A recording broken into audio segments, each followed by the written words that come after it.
Hi everybody, welcome back. It's going to be quite a short lecture today. We're just going to look at some bits of advice for how you can practice effectively when you study alone. So how to make the most of your self-study time. We're going to look at some do's and don'ts, and we're going to start by looking at the don'ts, the do nots. So here are the things I recommend that you avoid. Do not study with distractions. Make sure you are closing down your internet access. Don't have Facebook open, don't have Twitter open. If you have a mobile phone, turn it on silent, turn it off maybe. So make sure you study without distractions so that you can remain focused. Don't be too self-critical. Don't beat yourself up for making mistakes. Mistakes will happen. They're inevitable. If you weren't willing to make mistakes, you wouldn't have taken this exam. Okay, so mistakes are a good thing. They allow you to learn. Just learn from the mistakes and try to avoid them next time, but don't beat yourself up about them.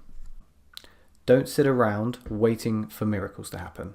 It's very important that you use the advice in these videos and apply it to your study.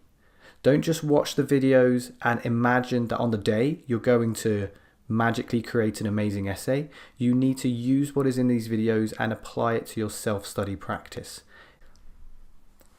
Don't study alone.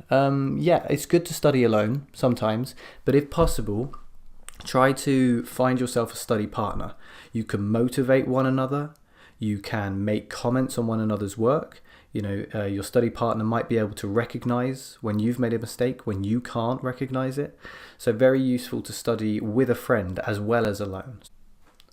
Don't forget about timing. We've mentioned this before. I recommend that you study with a clock, study without a clock. Study with time limits and study without time limits. But make sure you don't forget about timing, otherwise you're going to struggle in the exam to hit that 40-minute time limit.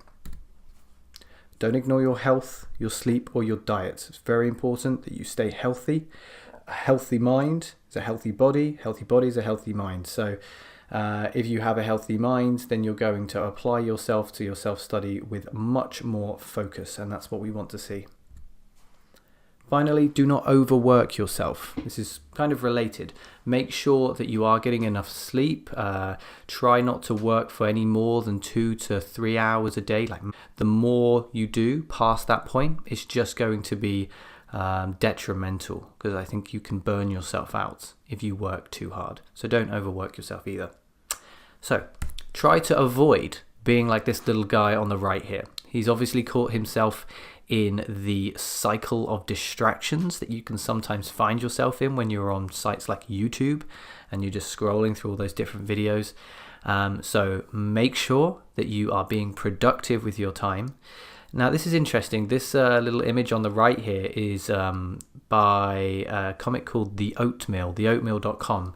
And funnily enough, there are some excellent grammar references on this website. If you're not sure how to use semicolons, go there. If you're not sure how to use the expression ie, you should go there. If you're not sure how to use apostrophes, also talks about that on the website. So although it looks a little bit funny, it's actually a very good reference source for certain grammar and punctuation points. Let's move on to the do's. So I recommend that you do shut down all distractions. Now, there's an excellent app called Freedom. You just search into Google, Freedom app, and this Freedom app will completely shut down all internet access for you for a specific amount of time that you set, and there's no way that you can turn it back on. However badly you want it, you will not be able to turn the internet back on until that time has passed. So it's a very good way to avoid all distractions. Make sure you practice in different ways, as I said, with a clock, without a clock, with time limits, without time limits, alone, with a friend. Study task 1, then task 2, maybe then task 2 and then task 1 in different orders. Study different parts of the essay, the introduction, the conclusion, the body, but make sure that your study is varied so it doesn't become boring and monotonous. As I said there, make sure you study alone and with a friend so you can motivate one another and check each other's work. Reward yourself. It's very important that you feel good about studying, that you don't just think of it as something boring and tedious, but that you have something to look forward to at the end of it, perhaps. So reward yourself maybe with a movie, or with ice cream, or whatever you fancy. Make sure you take breaks. It's very important that you take at least a few minutes every once in a while when you're working. There's a very good technique called I think it's called the Pomodoro technique.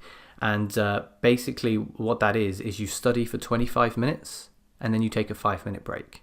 And then you study for 25 minutes and then you take a 5-minute break. So you're working for like 50 minutes out of every hour, which is a pretty great rate, and it can help you to keep going and keep going. I've mentioned it many times during this course, but make sure you read some more, a variety of different materials on a variety of different topics. This will help you to see the patterns in English and just help you to improve your confidence as well.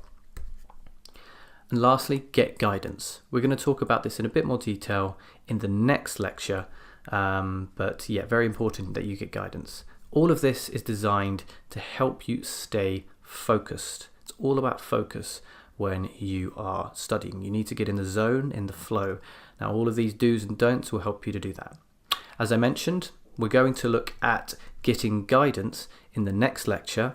And in that lecture, I'm going to show you perhaps the best form of guidance that you could possibly get in your preparation for IELTS. So I'll see you in the next lecture.